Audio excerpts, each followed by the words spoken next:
Maine, that beautiful state to the north. Why does it have to tell me that my Dropbox is full? Anyway, citizens of Maine may initiate legislation through the process of indirect initiative. In Maine, successful petitions are first presented to the Maine state legislature.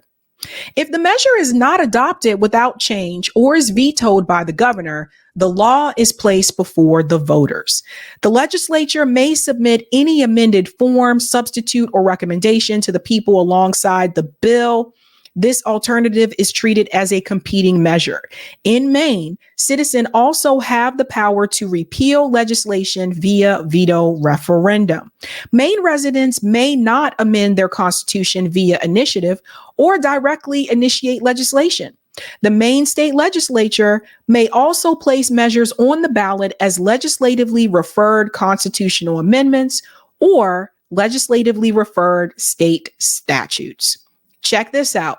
Single subject rule. Maine does not employ a single subject rule. And that's interesting because a lot of the states that I've talked about do.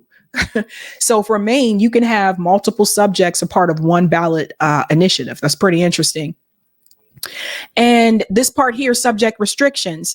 Maine does not restrict the subject matter of initiated measures. However, if there are insufficient state funds available for a measure and the initiated measure does not specify a sufficient funding source, the measure's effective date is delayed to allow the legislature to appropriate funds. Such measures take effect 45 days after the start of the next legislative session. So that's important to know. Do I want to dive into deadlines for collection? I think this part is always important. In Maine, signatures are valid for 1 year after the date they were signed. However, signatures may be collected up to 18 months after the petition form is furnished by the Secretary of State. Signatures must be filed with the Secretary by the 50th day of the first regular legislative session or the 25th day of the second regular session. So in other words, you really don't have 18 months, you have 12. That's right. Signatures for veto referendums are due 90 days after the adjournment of the legislative session at which the targeted bill was passed. This is interesting.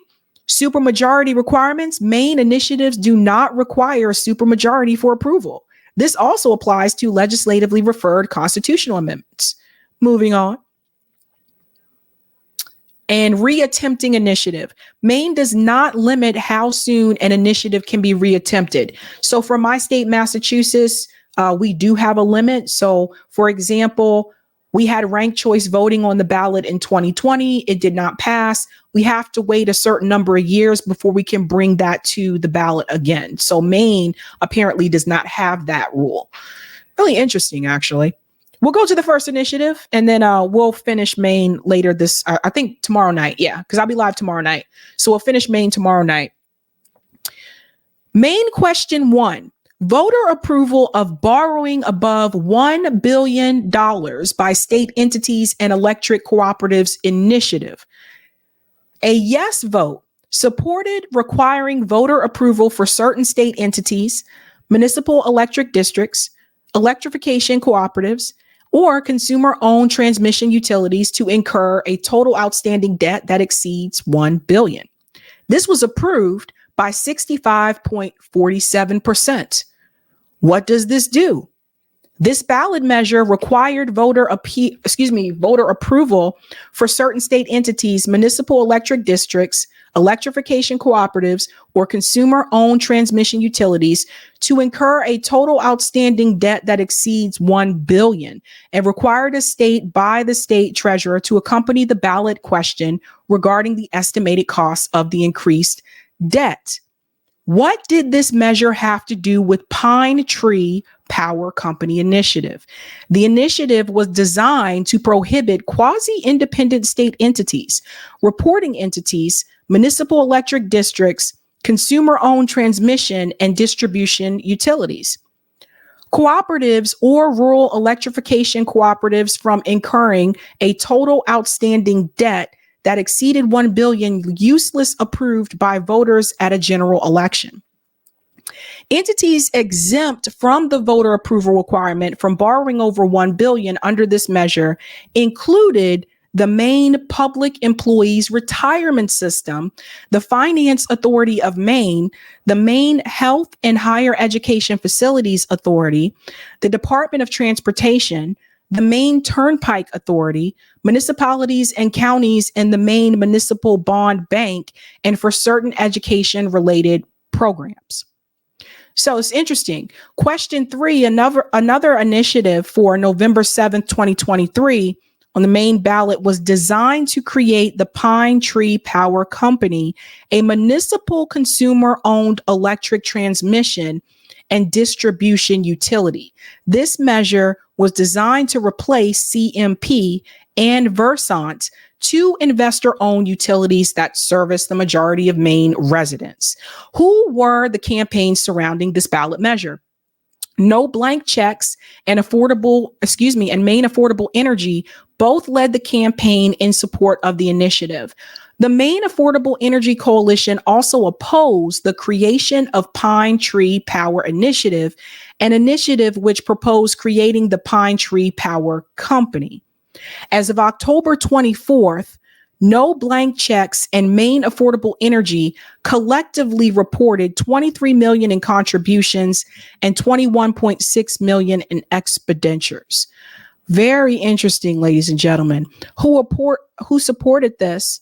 Corporations, Avangrid Inc., organizations, Maine State Chamber of Commerce, Sportsman Alliance of Maine. One of the arguments was no blank checks is about as common sense as it gets. If we are going to be on the hook for billions of dollars in government debt, voters should get the final say on whether to take that on. There was no opposition to this. Yeah. No campaign opposition to it. And if you look at the amount of money that was spent, again, usually, how does this work? Typically, when you look at support or oppose, typically the area that has the most money that was spent to support or oppose it, usually the one with the most money wins. So there was over, 24 million? Wow. Over $24 million, it looks like, cash contributions to support. And then you have $0 that was spent to oppose it. So, and it passed. So that's just something to always pay attention to, how much money was spent. And a note from Roger here, Sabby, in essence, this was an initiative to be put up as an obstacle to stationalize power or electrical cooperative by saying that if a consumer state-owned power was to incur debt over 1 billion, they'd have to ask the voters to exceed that. Knowing that since it would not be for a profit power company, it most likely would not exceed or even get near that amount to operate, which is why the two investor shareholder corporations, CMP and Versant, were opposed to it, because they had so much invested in maintaining shareholder owned power companies. They saw the long-term benefits to consumers of what Nebraskan voters did in 1930, an initiative to approve the state power utilities. This is question 2 for Maine ballot measure results for 2023. Maine question 2, prohibit foreign spending in elections initiative. A yes vote supported prohibiting foreign governments or entities with at least 5% foreign government ownership or control from spending money to influence ballot measures or candidate elections.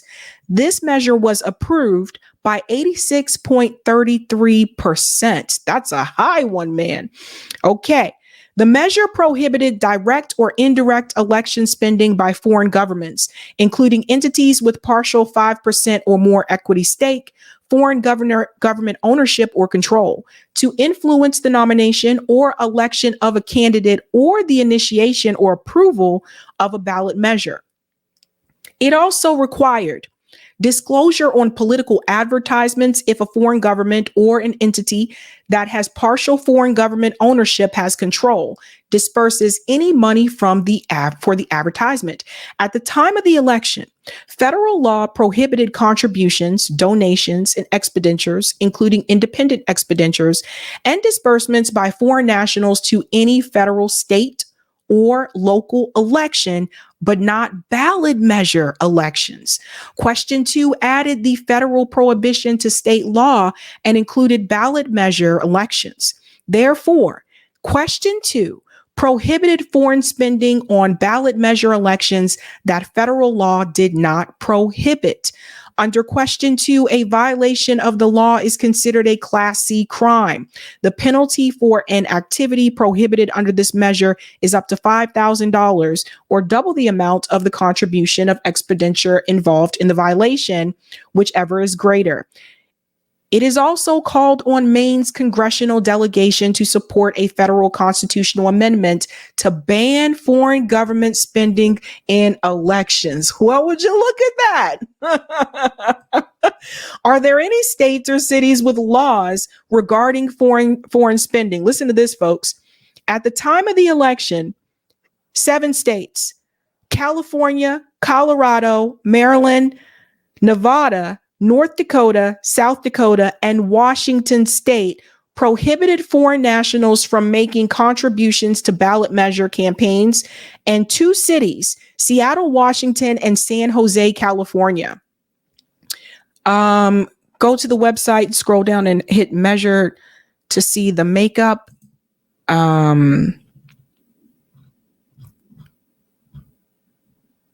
Yeah, I don't see that here. So I don't know what happened there. Anywho, support. Who supported this? Actually, mostly Democrat senators, except for Richard Bennett, who's a Republican. Organizations include American Promise, Inc., Ballot Initiative Strategy Center, In Citizens United, Maine Citizens for Clean Elections, Piper Action Fund, and Represent.us. One of the arguments is voters in my district and indeed around the state are sick and tired of having their voices silenced by millions of dollars in dark money political ads each election cycle. The current level of spending, which increases every year, is poisonous to our democracy. This initiative is the antidote that Maine voters are asking for. And this did win significantly, over 80%. And then I also like to check and see if there was any campaign finance money that was spent to support or oppose it. There was over $925,000 spent to support it. And again, usually whichever one has the most money is usually the way the ballot measure will go. One of the things mentioned here from Roger, this is how we do it from the bottom up. The provision that even says to the congressional delegation that they must push this at the federal level as well is fire. This is important. And then this one about the power company, a yes vote supported creating the Pine Tree Power Company, an electric transmission and distribution utility governed by an elected board, and would allow the company to purchase and acquire all investor-owned transmission and distribution utilities in Maine, providing stationalized power, which would have been the first state in the country to have it since Nebraska pushed it in 1930 via CBI. This measure failed by 69.74%. So this is interesting. It says the initiative would have allowed for Pine Tree Power Company to purchase and acquire all investor-owned electric utilities in Maine, which includes CMP and Versant. Under the measure, the Pine Tree Power Company would have had all the powers and duties of an electric utility company and would have been expected to deliver electricity to the company's customer owners. The measure would have established the Pine Tree Power Board, which would have consisted of 13 members. 7 of the members would have been elected to represent the state Senate districts, and 6 members would have been designated expert members. This was supported by Republicans and Democrats. And note this, Senator Bernie Sanders actually supported this as well. And unions. Maine State Nurses Union supported this. Some of the organizations, Maine Public Power, Maine Youth Action, 350.org. One of the arguments that actually came from Bernie was this year, Mainers are facing price gouging and immoral disconnection notices from multinational utility companies. Power belongs in the hands of the people, not greedy corporations. Fortunately, Mainers have a rare chance to take control of an important part of their daily lives. Instead of a private power system that last year spent 187 million in profits out of the country, Mainers can have cheaper, more reliable power and help fight climate change at the same time. So this was interesting. I would like to have cheaper power here in Massachusetts. It's expensive, especially with the inflation. Who opposed this? Governor Janet T. Mills, who's a Democrat, and former officials, again, bipartisan, Democrats and Republicans. Corporations, of course, that opposed it. Avangrid Inc., Central Maine Power Company, Enmax Energy Corporation, and Versant Power. Unions, IBEW Local 567, one for example. And some of the organizations, Americans Tax Reform, Conservation Law Foundation, to name a few. And one of the arguments came from Governor Janet Mills, who said, I strongly believe that Maine consumers deserve high quality, reliable, and competent service. Question 3 is a hostile takeover that will cost billions of dollars to Maine ratepayers and inject partisanship into the delivery of our power. Interesting. Campaign finance money. There was over 1 million spent to support it, and over 39 million. Jesus Christ. Sorry, guys. Think about what we could do if we took this money and put this into mutual aid instead. Sorry. Over 39 million spent to oppose it. Very interesting take here, folks. And then one note here. With a total of a little over 1 million registered to vote in the state of Maine, only 406,362 voted on this initiative. Despite the fact that on even year elections, the total voter turnout is anywhere from 600,000 to almost 800,000. For some reason, they thought it was a good idea to place this on the ballot in an odd number year election. Odd. Yet this would be the best year to get on the ballot. What he means by that is they placed this on the ballot in 2023 instead of putting it on the ballot in 2024 when you will have more turnout. That is interesting. And the final measure here is question 4, right to repair law vehicle data access requirement initiative. This is huge. We actually passed this in Massachusetts in 2020. The right to repair law actually is a big deal. So let's see if Maine did this in a similar way as Massachusetts did. It goes on to say here, a yes vote supported requiring motor vehicle manufacturers to standardize onboard vehicle diagnostics and make access to vehicle systems available to owners and third-party independent shop for repairs. So similar to Massachusetts, this is a big win for people who have small businesses, right? Yeah, man, share that data. And I just want to address this part here. The initiative provided for motor vehicle owners and independent repair facilities in Maine to have access to the vehicle onboard diagnostic systems. It established an independent entity to administer access to vehicle generated data, as well as to ensure that access to this data is secure and develop policies related to access of this data. The initiative provided that manufacturers would be required to equip vehicles that use a telematics system with an owner-authorized access platform and required this platform to send commands to in-vehicle components for purposes of maintenance, diagnostics, and repair. As of 2023, 4 other states, California, Colorado, New York, and Minnesota enacted right to repair legislation. They forgot Massachusetts on here. The right to repair laws in California, Minnesota, oh, maybe because of their legislation. The right to repair laws in California, Minnesota, and New York pertain to electronic and digital equipment, while the right to repair law in Colorado pertain to agricultural equipment. Interesting. So this measure was approved by 84.38%. I'll be damned.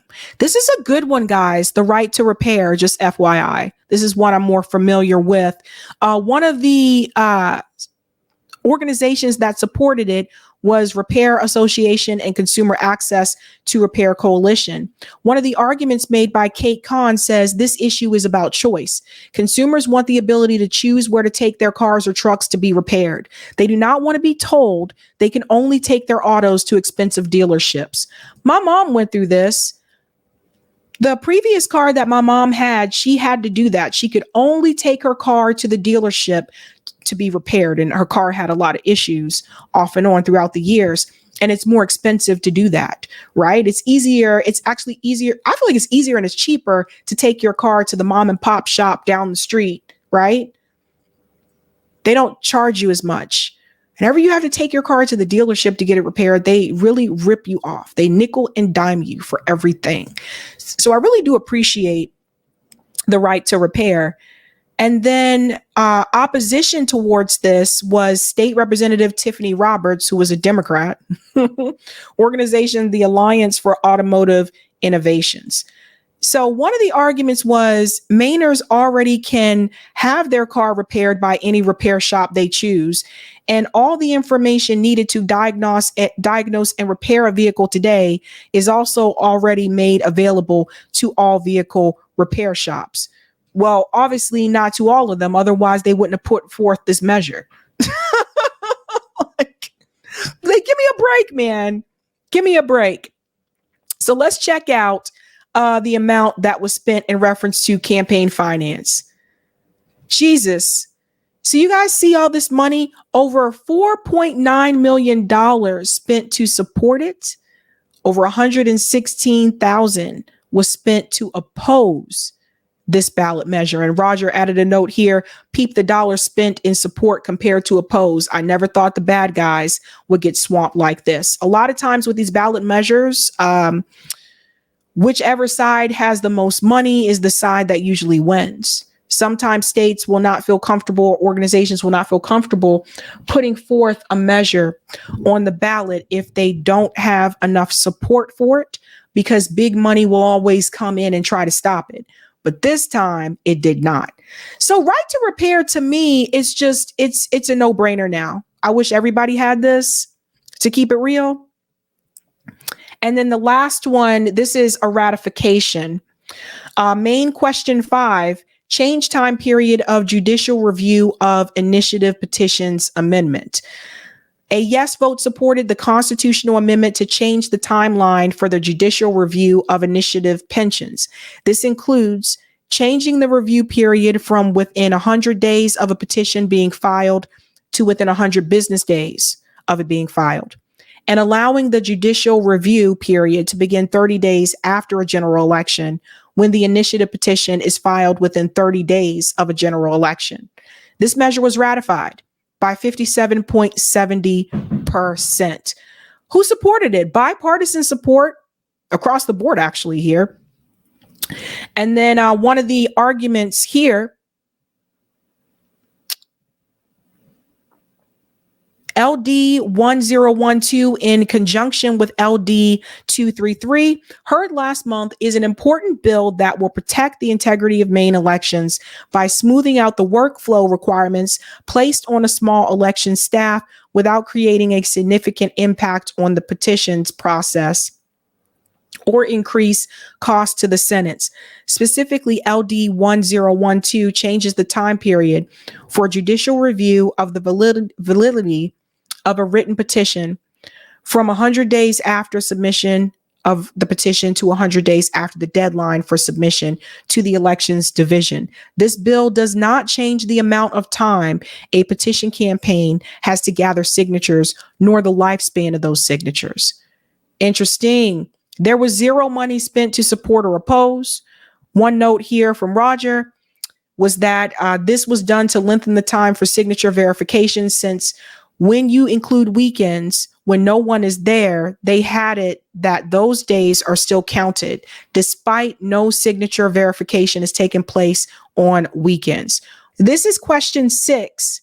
Required Indian treaty obligations and other constitutional provisions included in official printing amendment. A yes vote supported requiring Maine Indian treaty obligations codified as Section 5 of Article 5 of the Maine Constitution and Articles 1 and 2 of Article 5 to be included in official printed copies of the Constitution. This was actually ratified by 72.95%.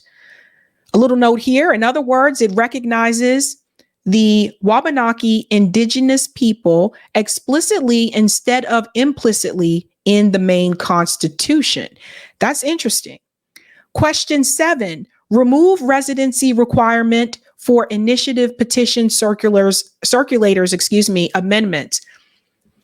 A yes vote supported removing a constitutional provision previously found unconstitutional by a federal appellate court that says a circulator for a citizen initiative or referendum petition must be a citizen of Maine.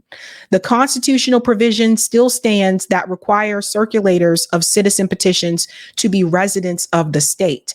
This measure failed by 68.74%. Now it says, does other states have residency requirements for petition circulators? Out of 26 states with statewide initiative or veto referendum processes, Alaska, Idaho, Montana, Ohio, the Dakotas, and Utah require residency requirements. In addition to Maine, 2 other states, Colorado and Mississippi, had requirements in statute, but courts had invalidated or blocked the enforcement of the statutes. Who supported this? This was bipartisan.